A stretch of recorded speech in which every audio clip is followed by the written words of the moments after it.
Okay, let's move on to our next session. We're privileged to have a couple of attorneys with us this afternoon to present, Lee Bickerton and Jeff Gamso.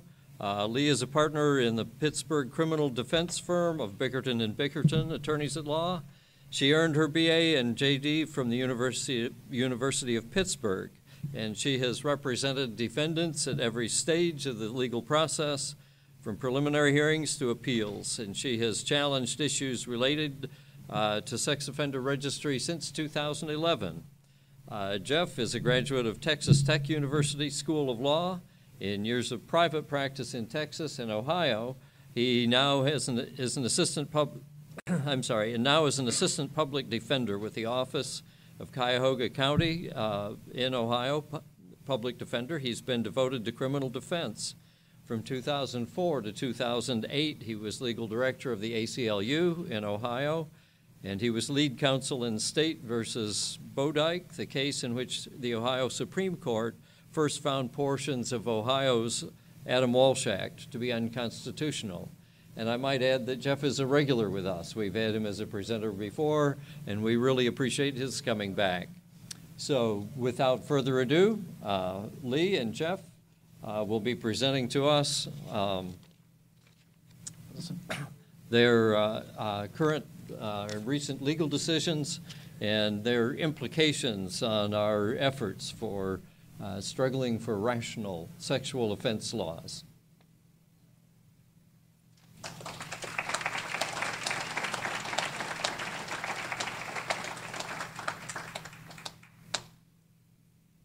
Okay, so good afternoon. Ooh.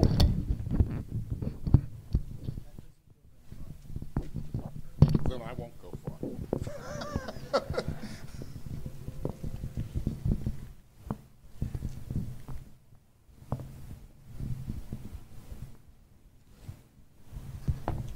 So we're good? All right, I think that I might have stepped into a little interference loop there. Okay, so I am Leah Bickerton, and this is Jeff Gamso, and we're going to do a little bit of a talk today about the recent decisions that we've seen in various courts. Today, instead of going through state and federal cases, over this way. All right, are we good now? Okay, I guess I'll just keep talking to test to see if I'm getting any. I got this one turned off. Go ahead.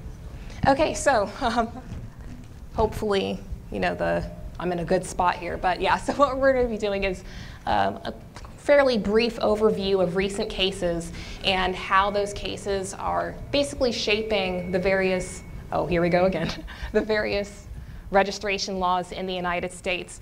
Although the materials that were provided that you can get in writing do have some coverage as far as the federal cases are concerned, today, for the sake of brevity, we're just going to focus on some of the state cases.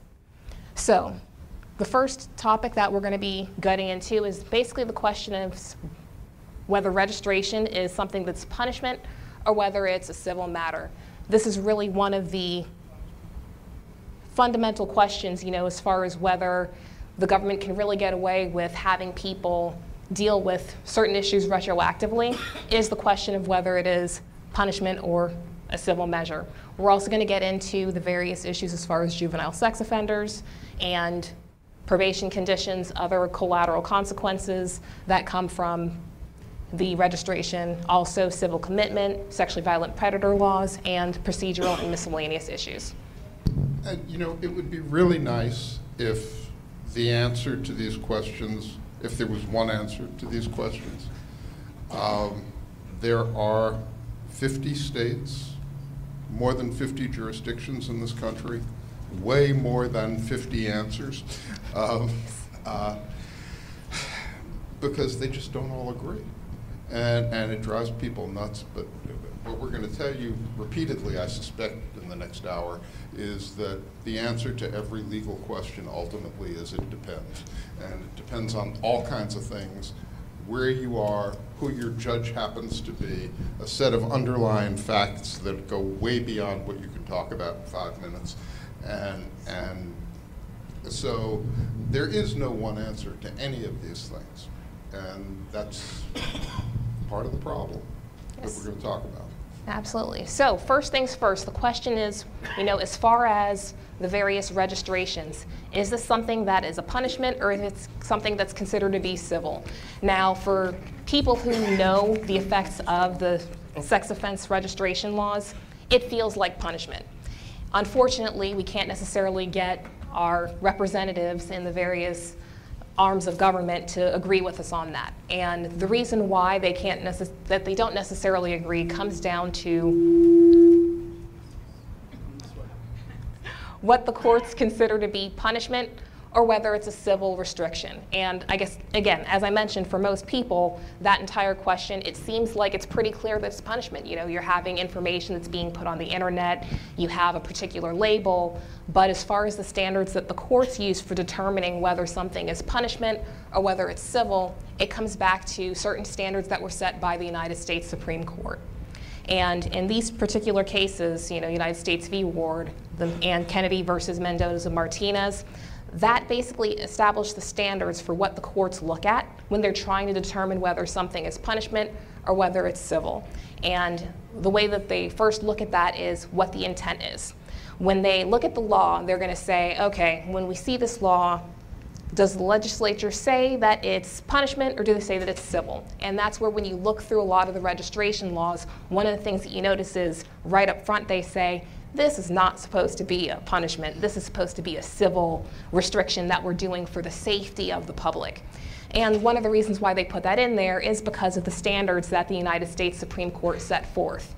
They know that if they slap that civil label on it, the courts have to operate from the assumption that our legislatures will tell the truth when they're saying that is a civil restriction. But because our courts aren't necessarily stupid, there's a second side of Necessarily stupid. Exactly. So since they're not necessarily stupid, they know that they want to look at not just what the legislature is saying that they're doing, but actually what the effect happens to be. Because if I have a pet dog, I can call it a cat all I want. It's still going to be a dog. What the courts do is they look at the laws, they see what the effects happen to be, and if the effects actually look like it's punishment, that's where they're going to go ahead and say that, you know what, this is something that's punitive. It's not a civil restriction, and it's going to have to be treated accordingly. And once again, sometimes, and these laws are pretty much all punitive. And we know that, you know that, we know that, and frankly, the courts that deny it know that too. But that doesn't mean they're going to say it. And as I tell my clients fairly routinely, I get to make the arguments, I don't get to make the decisions. And the courts are the ones that finally decide these things, and they decide different things. Yes. And so one of the things you might be wondering is, what exactly are the courts looking at when they're determining whether something is considered punishment or whether it's actually something that's a civil restriction? And one of the things that you keep seeing over and over again that they're looking for is, does it look like other things that are considered to be punishment? Are you seeing things that are very similar to being incarcerated, being on house arrest, being on probation, being on parole, similar things like that? So if it has things that are in common with things that are traditionally considered to be punishment, they're going to go ahead and say that, you know what, this is an element that goes in favor of this being labeled something that's punitive and not something that's just civil.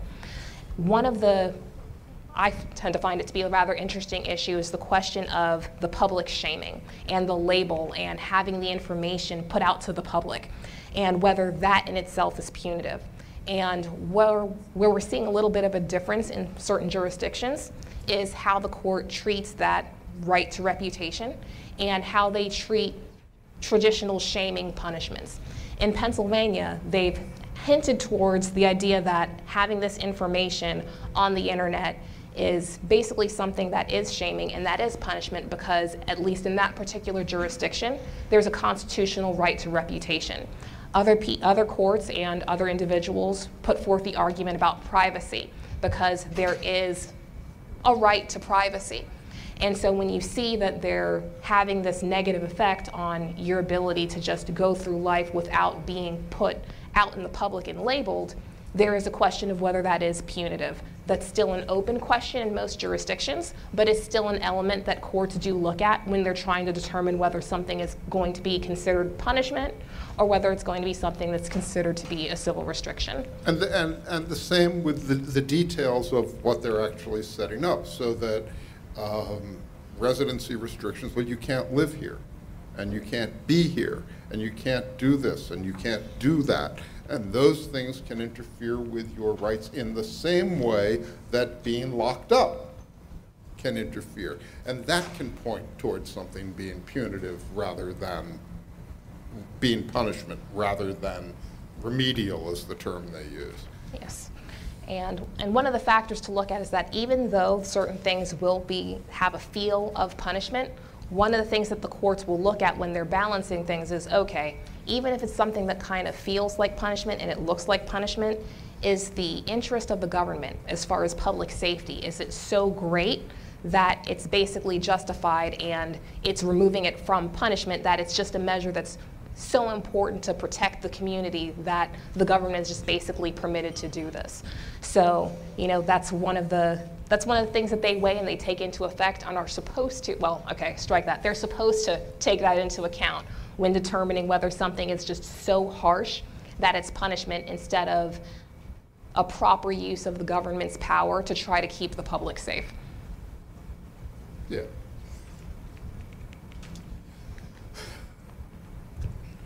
Okay. Kids are different. I mean, that's what we know. We know that kids are, well, okay, you heard earlier this morning about a bill involving kids who were people who were under 20, and when you think about children, what we know, what brain studies are showing us now, is that children's brains don't actually fully develop until around the age 25, 26, that kids are different, and they have less impulse control than adults do. That's part of what happens with brain development. They have their minds are molding. Kids are, data seems to show, more amenable to rehabilitation and to therapy not than all adults and certainly not all kids, but as in general terms, those are things that can happen. And so we know that kids are different. We know that the recidivism data is different, and recidivism rates for sex offenders in any case, as you know, are way lower than they are for most crimes anyway, even though nobody believes it, except a few people. So you've got the recidivism data, the potential for rehabilitation. You've got what brain science shows. Children are different, and it should make a difference, and sometimes it does. Yes, and basically what courts have determined is that when you look at the effects of certain registration laws and the various consequences that come along with convictions or adjudications of sex offenses, that certain things that they can get away with as far as adults are concerned, you just can't do it with children because children are different and because they can change and their capacity for change happens to be greater because their brains are not necessarily completely developed, that it's basically cruel and unusual punishment to put certain measures on them. And again, this is something that does vary from jurisdiction to jurisdiction. Some jurisdictions do not have a problem with someone who is 16 years old being registered for life.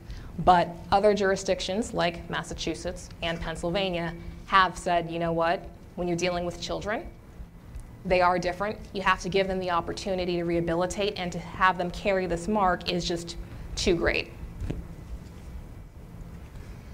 And that involves, that gets to both whether we give them opportunities. So you put people in a registration system, and do you allow them to get off at some point?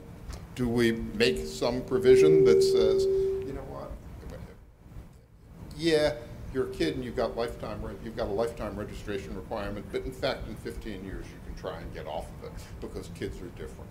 Yes. And adults know you won't have that opportunity. Again, this varies from jurisdiction to jurisdiction, both in what the law is and what the courts have said it has to be.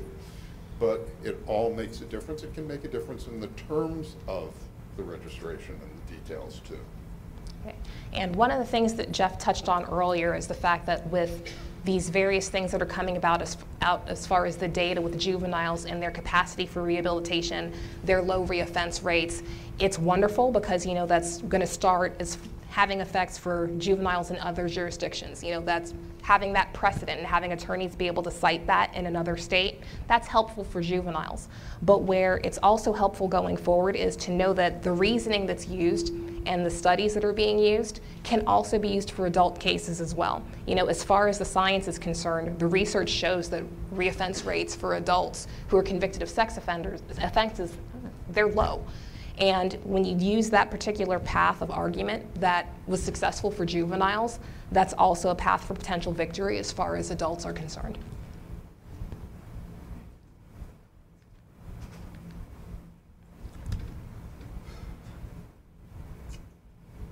There are the conditions. You know, they stick on you whatever they want to stick on, and so we have cases of where people are monitored. Right, you're going to have a GPS system strapped onto you, an ankle monitor, something for the rest of your life. Well, can they do that? Well, the answer is sometimes. And sometimes they have to make an individualized determination of whether or not that would make a difference in it, whether or not that's a sensible thing to do, a rational thing to do, a reasonable thing to do, by some standard that some court has cooked up. Is there some individualized basis to say that's appropriate for this person? And so, yeah, you can do it to this person, but you can't just make it a blanket rule.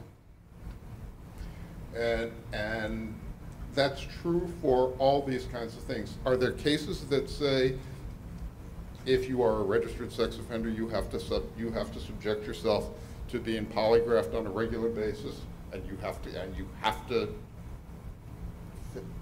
go through polygraph? And then what can happen with what you say after you have perhaps potentially admitted to things that maybe you weren't charged with or convicted of in the first? Oh, new offenses.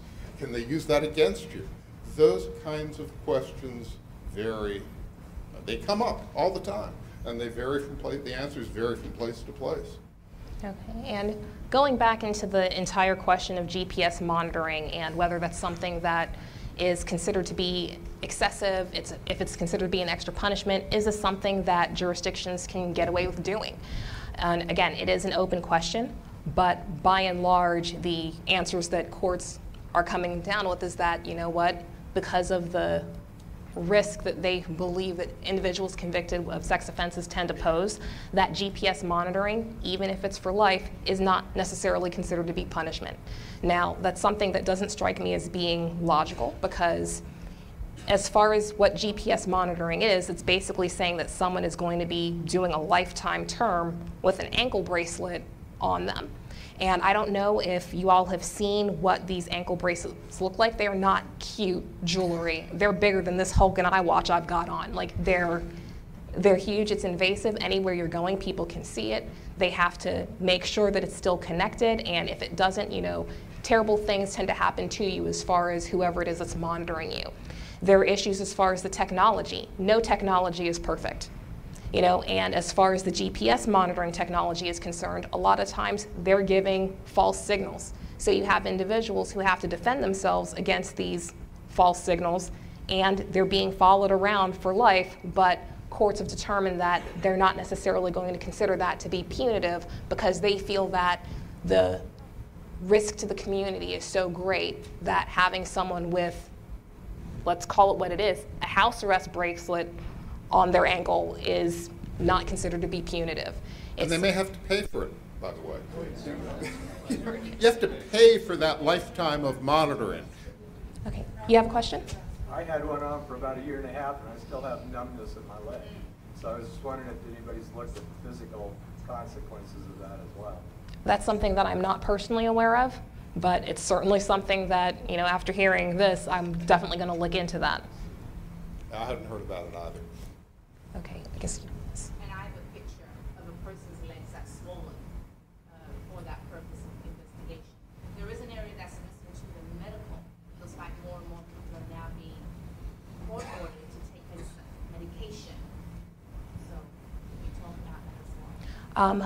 That is a very fascinating issue. It's one that I have some knowledge on, but not enough that I'm going to convey that information to y'all today. Hopefully, another day, another presentation, we'll get into that, but unfortunately not today. Yes. Is there any case law about blanket application of probation conditions, some having nothing to do with the offense of conviction? Yes, there is. It depends on, again, it depends on the jurisdiction. Where I've seen the case law is more fruitful is actually in federal courts versus state courts, but in every state, if you look at the case law as far as what the determinations are, as far as what a reasonable condition of probation is, there is United States Supreme Court precedent that speaks to what is considered to be appropriate. So when you're doing your research, what my recommendation is to try to do a search for, conditions of probation or parole related to the original offense. One example that's not necessarily related to a sex offense, it's actually related to someone that I know who was convicted of a DUI, but they had a complete and utter bar on internet access for a DUI. And at first, the courts thought that it was okay. The appellate court came back and said that they're not really seeing a strong enough connection between internet access and drunk driving. There are other circumstances where you have bars on consuming alcohol for individuals who have been convicted of sex offenses. There are some jurisdictions where they're saying that that type of prohibition is inappropriate.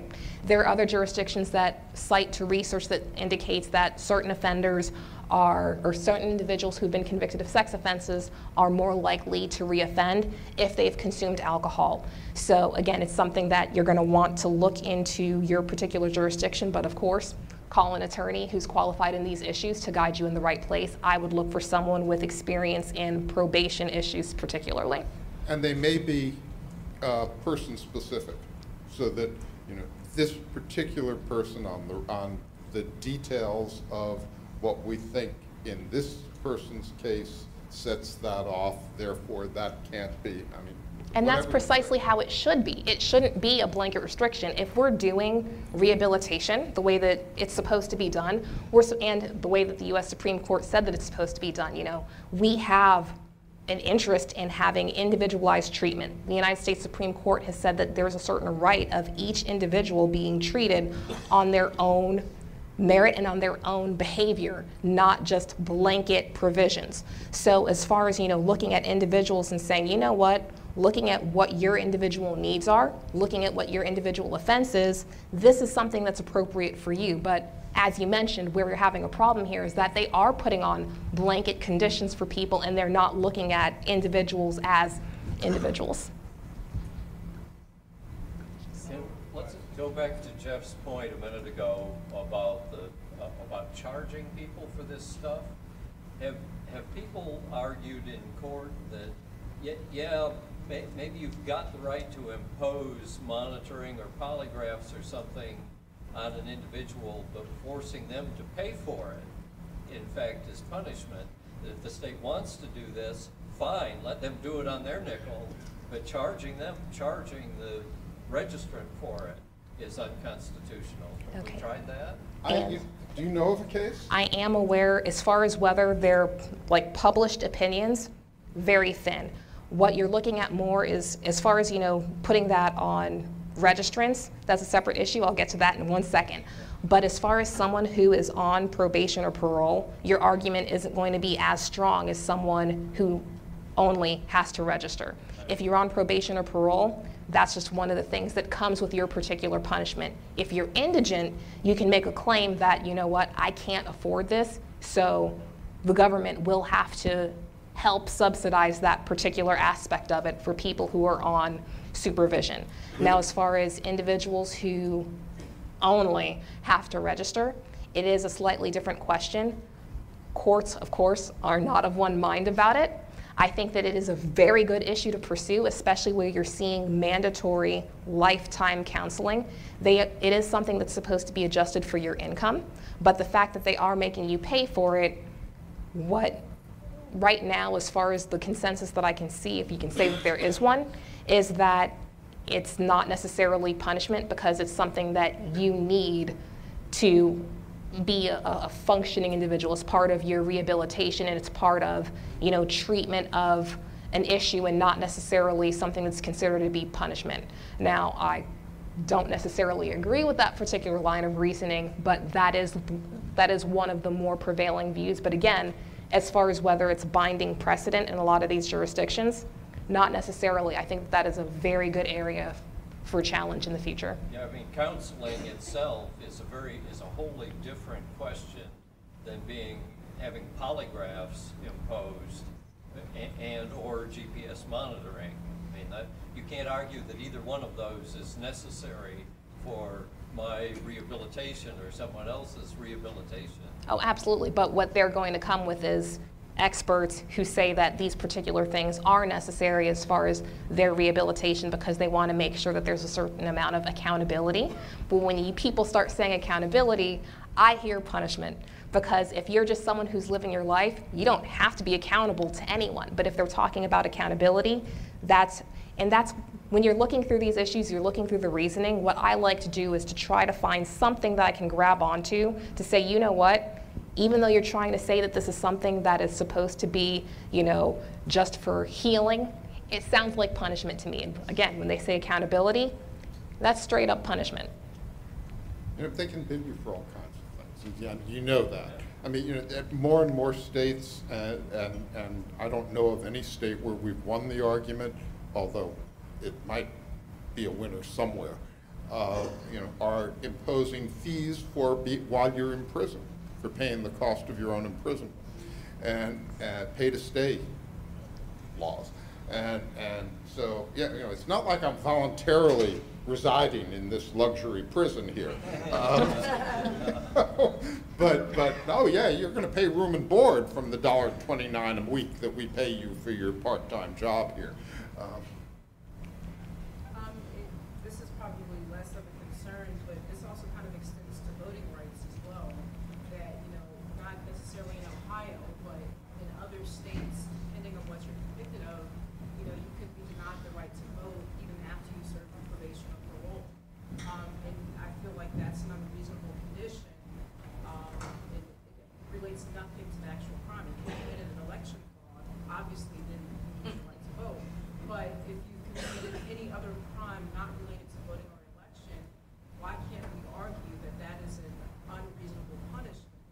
I think that it's something that you can argue, and I think that more people should be arguing it. I think that goes for those particular issues, driver's license suspensions for things that aren't necessarily related to motor vehicle infractions. I think there's definitely something there. Okay, yes? One of the ways I think you're getting around some of this stuff, and something that should be looked at, is that, like on GPS stuff and even on the conditions of parole and probation, they'll make you sign off on that stuff. And it's like, you don't really have a choice. It's like, here, sign this, you're going to consent to this, or you're going back to prison. Yes, and I do think that that's something that should be fought more. Some people are actually challenging that, and what a lot of courts are saying is that it's a part of your punishment. And one of the phrases that it just really bothers me, it's like nails on a chalkboard, is where they say that certain individuals have the key to their own jail cell. And if you want to get out, then go ahead and sign the form. No one's telling you that you can't sign the form. So if you want to get out, go ahead and sign it. Courts they've signed off on this, saying that it's something that's permissible, because as far as parole is concerned, in certain jurisdictions, it's not a matter of right, it's a matter of mercy. It's something that is a gift. So if you want that gift, you better sign. So what I recommend to people is to sign and indicate that it's under protest. So that way you can come back and try to challenge that later, because it's generally better to fight from the outside than from the inside. I actually lost the case in Ohio years ago. Somebody was sentenced to probation, and then he was charged with a probation violation. And probation is, and the law is clear about this, probation is a contract.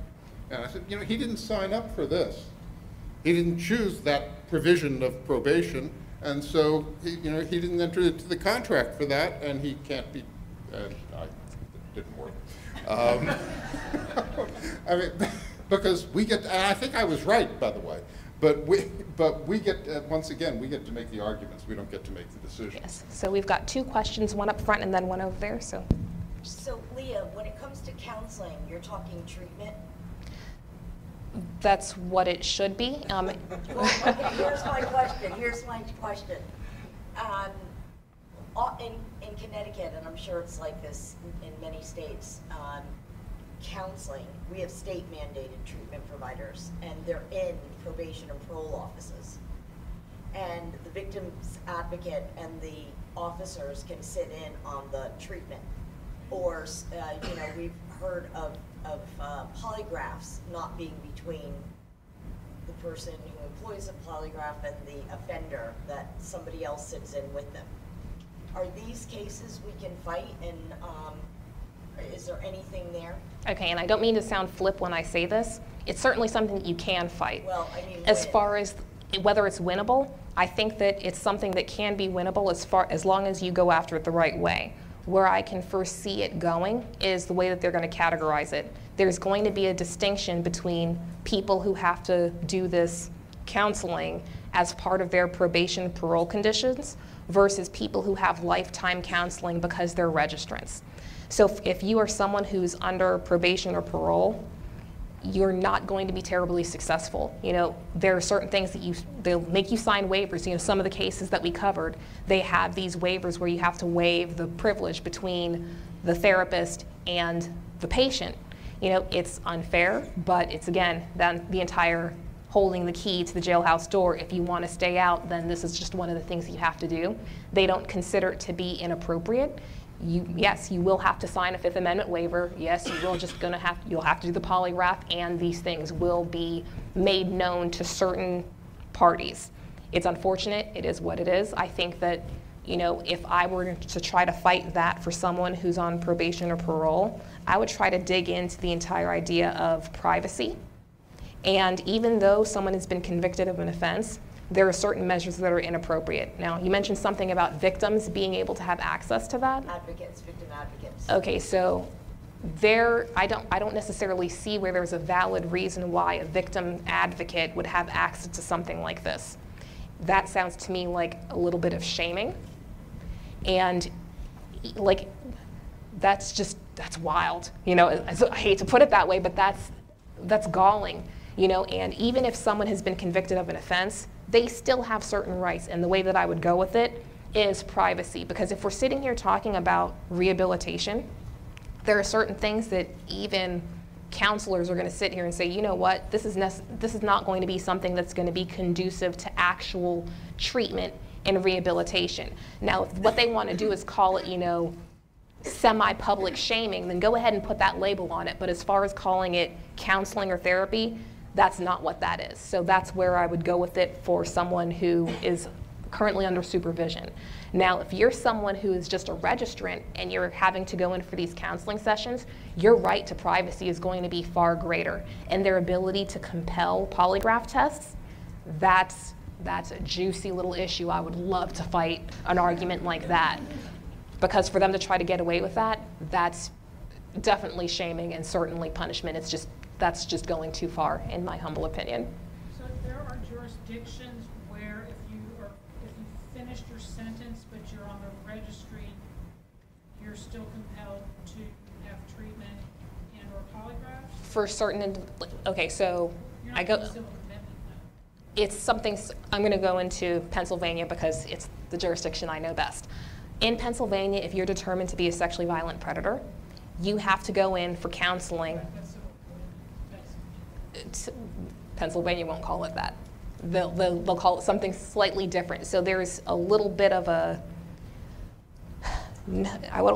I'll call it the twilight zone in between, where you've got civil commitment and just, regular, freedom, are people who still have to go in for counseling. I know that Kansas has some type of form of this, but that's where you are seeing having to go in monthly for that particular type of treatment.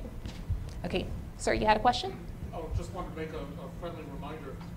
Never let a client's signature to a probation or parole term deter you from challenging the term regardless of the signature, because it's the constitutional legitimacy of the presented choice, not the raw act of somebody signing away a certain right.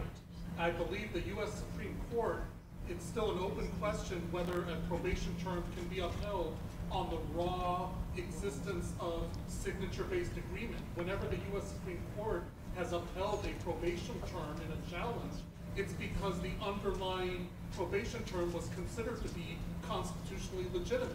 So your argument, our argument is, well, this term's not legitimate. It would be highly unusual to find a court that would scratch their heads and make the following ruling. Well, this term should never be presented to the client or the defendant. It violates the Constitution, but I'm just going to shrug my shoulders and say he signed it. I'm sure there might be a court in Louisiana that might do that. I'm just saying. And actually, I can point to some judges in Ohio who would be happy to sign off on that, too. Okay, so. Go back to the presentation. We got Yes. 15 minutes. Absolutely. So getting back into it, you know, with what we're seeing as far as these various conditions are concerned, as you can see, there are a lot of issues there. I think that it's very good ground as far as challenges are concerned. You know, what they can do and whether they should be able to do it are two entirely different questions. And as far as the movement of the case law, if you have a valid issue, pursue it, because you never know if you just might win.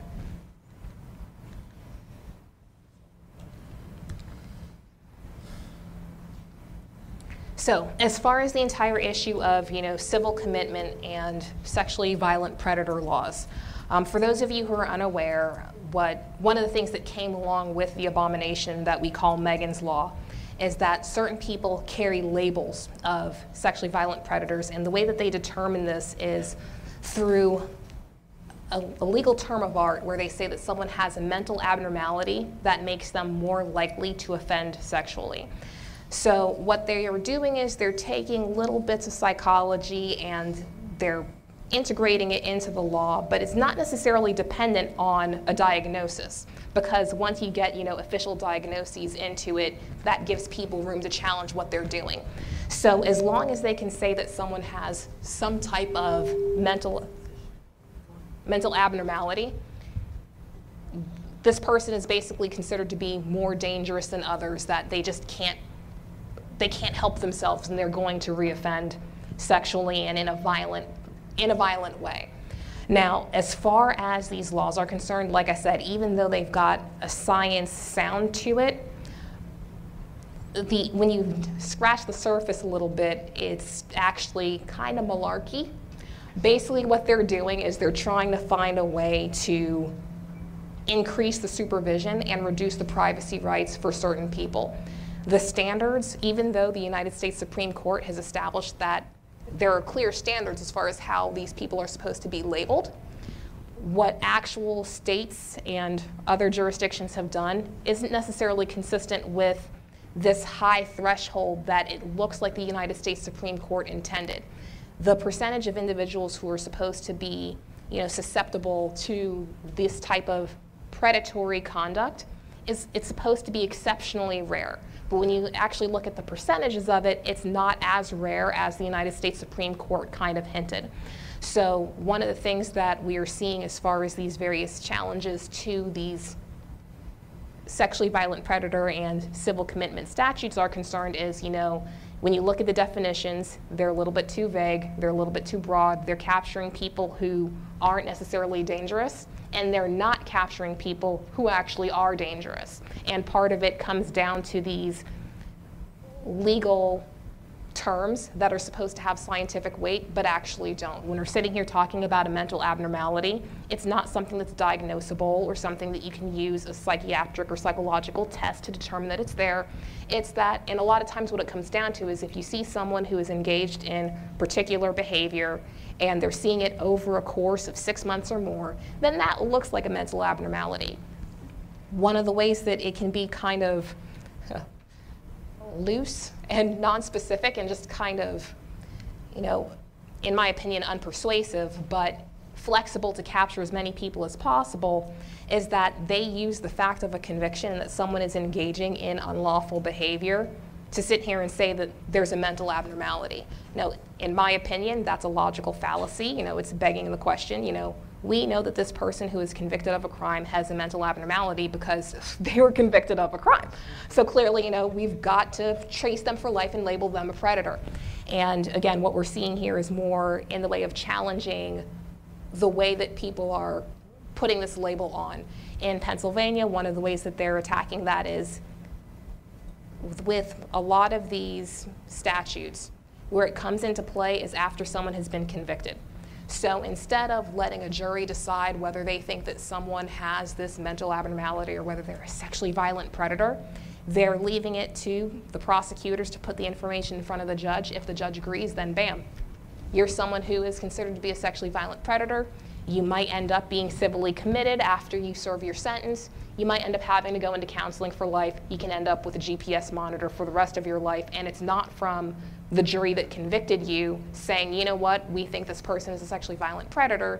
It's one judge based upon evidence that was presented by the prosecutor. In Pennsylvania, they've determined that that's unconstitutional. You know, if they're going to sit here and enhance your punishment, then they need to put that in front of that jury, or, you know, if it's a bench trial, put it in front of the judge, and it needs to be found beyond a reasonable doubt. But of course, that particular decision is on review, but it's something that other jurisdictions may want to look for. Sure.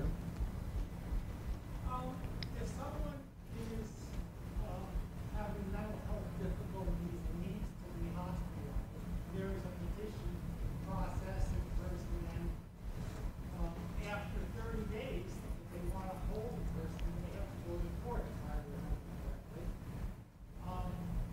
Why is there no provision that someone who is civilly committed for being sexual predator or whatever have that same kind of protection? Because, you know, it leads to a lot of abuse. I have also heard of people completing their prison sentences being encouraged to sign up for 6 months of treatment after prison in what turns out to be civil commitment, which feels like a bait and switch. Right, and to answer the first part of your question, what it comes down to is that sneaky little term, mental abnormality. In most jurisdictions, in order for there to be a valid involuntary civil commitment for a mental health episode, there has to be a particular diagnosis. In order to be considered to be mentally abnormal under these particular statutes, there doesn't need to be a diagnosis. There just has to be a determination of dangerousness by a particular court. And that's where, when I mentioned earlier that the laws are over-inclusive and under-inclusive at the same time, they have some people being labeled as sexually violent predators when they shouldn't be, and then there are others who are out there that aren't being caught. It's because if you're someone who is dangerous, they're going to do violent things and sexually violent things, unless you happen to get arrested and convicted of an offense, in many jurisdictions, you're going to be walking around free unless you actually have some type of mental health diagnosis that makes you subject to the involuntary commitment statutes of your jurisdiction. And as you know, we as a society and the professionals who try and do this, and Lord knows prosecutors, judges, and juries are totally incompetent at predicting future dangerousness of any individual. Are there people who are a danger and a continuing danger for at least some period? Yes, of course. Do we have any reliable means of figuring out who they are? Absolutely not. Do we try? Do we put labels on people? Do we make that a consideration in what happens to them? Sadly, yes. Okay, so as far as the question of, procedural issues, that is not right. Okay, so we'll just freeze on that one for a second. So when we're looking at people who are looking to challenge a commitment or looking to challenge a registration, there's always the question of, in your gut that something is wrong here. So the question comes, how exactly do you fight it? And that's often the first step. In certain jurisdictions, you have to try to fight it as being an unlawful part of your sentence. And in other jurisdictions, you have to try to fight it as part of a challenge of what the administrative agency is doing to you. In certain states, you know, the state police or another part of the executive branch is responsible for supervising and monitoring the sex offender registry. So in order to get off of that, sometimes what you have to do is raise a challenge of that particular agency keeping you on there when it's inappropriate. Now, one of the issues that came out, you know, with some of the various changes that we're seeing in various jurisdictions, I know in Michigan with the Snyder case, it looks like the only people who are getting relief are the ones who are actually suing to do it, because the government isn't going through and taking people down on their own. And this is not an anomaly. This is generally how it goes. You know, in most situations, what they'll do is they'll either slow play it or just straight up refuse to go and take people off the registry when they're supposed to. So one of the things to be aware of going forward is if you have something where you feel it should be challenged, if you feel that you're a registrant and it's punishment to you, get an attorney and figure out the proper venue for that. For some people, it might be through a post-conviction action. It might be through some type of a habeas or a quorum nobis petition, or it might just be for a motion for injunctive relief to ask the court to issue an order to the agency telling them, hey, you need to take this person down because it's a violation of their constitutional rights. So with the various cases, one of the things to be mindful of is where the proper place is going to be to bring your challenge, because sometimes if you bring it to the wrong place, they're going to tell you, hey, this is a really great issue you have. Unfortunately, we can't help you because we don't have jurisdiction. Right court, right mechanism, and yeah, and lawyers can spend, we do spend time trying to figure out what's the right way to bring this action in this jurisdiction, and where do we bring it? State court, federal court, the local state court, some centralized state court, all those things. There's no simple one answer fits all. Yes. Okay, so last but certainly not least is where we're looking going forward. And that's, as far as state action is concerned, of course, it's something that is always specific to your jurisdiction. What we hope that you all will take away from this presentation today is how to use these various strategies in your own jurisdiction. But one of the main cases that I know that I'm just downright excited about is the Gundy case in front of the United States Supreme Court, where they're actually looking at a challenge to the sex offender registration law, and they're basically looking at it as far as the non-delegation doctrine, which is, you know, it's something that you don't necessarily hear about outside of law school, so that's where it's kind of exciting to me to see that. So with this particular case, what happened is that you had an individual who had the Walsh Act retroactively applied to him, basically because the Attorney General of the United States determined that it was going to be retroactively applied to people who were registrants. And the argument that Gundy is making is that, you know what, it's not really fair to let the executive branch determine whether something is going to be retroactive or not. That in the drafting of the statute, it's the legislature's responsibility to say whether a law is going to be retroactive. That when you let the executive have too much power, it's not, one, it's not fair, it tends to go against people's rights, and it's just downright unconstitutional. Congress is supposed to make the laws. Congress can, with sufficient detail, say the details maybe. This is what case law has largely shown from the Supreme Court. If it gives sufficient direction to the executive, the Attorney General in this case, to say how to do this, that's okay. But it can't just make it open-ended. And the argument in Gundy is, you know, Congress just made this open-ended, and the Attorney General just decided, oh, we're going to apply this federal law, by the way. This isn't your state's Walsh Act or what, but we're going to apply this federal law retroactively just because I think that's the way it should be done. That's the question in that case. Does the Attorney General have the authority to do that? And it'll make a big difference in that case and in a whole lot of other things. Yes? Yes. Yes, they granted on that particular issue alone. It was issue number 4 about non-delegation. That's what they granted it alone. And where I find it, it's going to, at bare minimum, it's going to be interesting because the makeup of the court is such that even if you have justices that you wouldn't necessarily assume are going to be particularly friendly to registration issues, they are certainly very excited about the opportunity to promote ideas and notions of limited government. And that's what it comes down to, is the question, you know, can the government really go that far to step into it? And with what we've seen out of the United States Supreme Court, even over the last 2 or 3 months, is that, you know, a certain new U.S. Supreme Court justice who came in last year is very reluctant to see government power expanded, that he thinks that we should be looking at what's fair, making sure that individuals have proper notice. Even if you look at the sports betting case, there's a glimmer of hope in there, I believe, for registration issues, because one of the things they pointed at is the anti-commandeering doctrine, which basically means that the federal government can't just sit here and make the states do their bidding in certain circumstances. And although the sports betting case is, you know, just sports betting, when you look at what the sex offender registration laws are, it kind of looks to me like it's the federal government making the state governments do their bidding.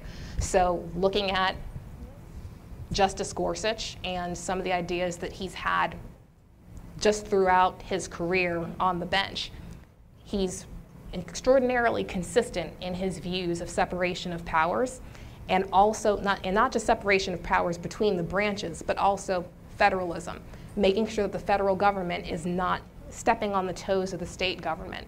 And one of the ways that the federal government has been able to do that is with the purse. They're basically saying that if they're paying the tab, they can get away with whatever they want. And what we're seeing here is that the more libertarian wing is pushing back on that notion. They're saying, you know what, this is tax money that you're taking from all of the states. So, you know, although you might have the purse strings, it's still up to the states to determine what their particular standards are going to be. And where I see with that is, one of the things that Jeff mentioned going into it is that when you go from state to state, we're seeing different levels of aggression as far as how sex offender registration laws are handled. Some are more friendly to the rights of individuals. Some are more willing to see it as being punishment. Others are not. And if we see the federal government taking a step back, instead of putting their ideas of what they think the priority should be, what they think the rights should be, letting the individual states do what they think is right according to what their particular jurisdiction believes, in my opinion, that's a beautiful thing, and I hope that we see more of it, and that it helps individuals who have to register inappropriately. When we first argued the Walsh Act in the Ohio Supreme Court, the first argument they had on that case, the Attorney General stood up, the State Attorney General, one of his minions, stood up and said, oh, Ohio was required by Congress to enact this law. And 7 out of 7 justices looked at him, dropped their jaws, and said, no, it wasn't. And it wasn't. That Congress can't do that. There are limits to what the feds can do to the states. All right. Thank you. Thank you. Thank you.